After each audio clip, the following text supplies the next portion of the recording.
In this video, I'm going to show you how to mark your premium and discount positions using the Fibonacci and also waiting for price to come into your premium for sales and into your discount for buys.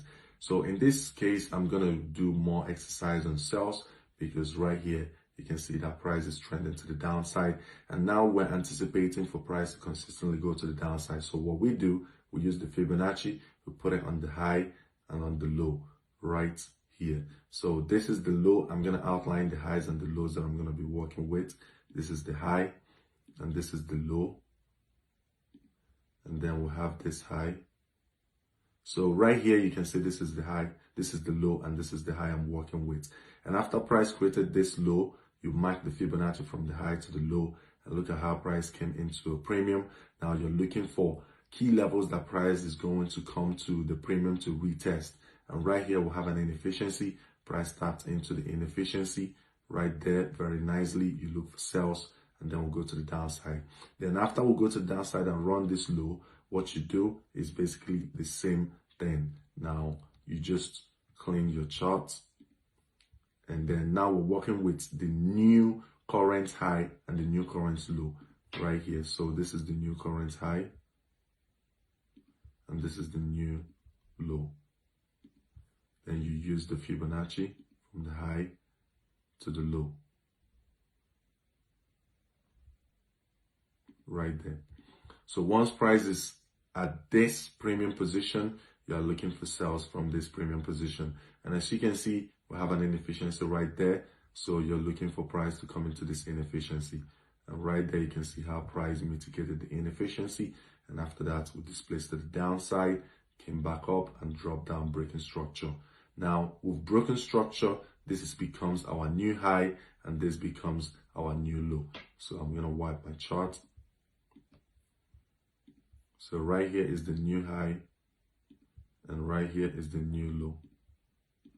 I use my Fibonacci, put it at the high and then the low. As you can see, price came into the premium again. And what did we come into the premium to mitigate? An inefficiency right there. The moment we came into this inefficiency, you're looking for sales. You're looking for a smaller time frame shift to market structure. So in this case, we're working with 3 months, basically for people that want to do swing trading. This concept is something you can use for investing in the long term. I'm also going to show you how you can use that in crypto and stocks as well.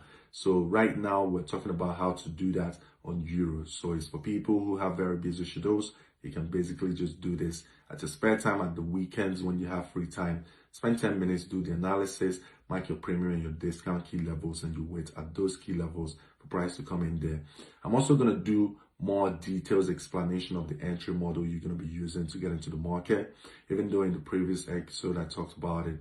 But in this one, I'm just focusing on the premium and discount key levels. So right here, you can see after we tapped in here, dropped down, came back, tapped in here again in the premium, and then we drop down. So this would have been another opportunity for you to sell. This would have been a first opportunity to sell into this inefficiency. The inefficiency is going to be your exit position. Right here is your entry. Right here is also your exit position.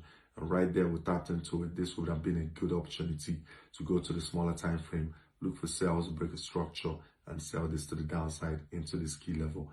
And then coming in again, you look for sales again and sell it to the downside. So now we're in the current price action. All you do, still the same thing. This is our current high and then our current low.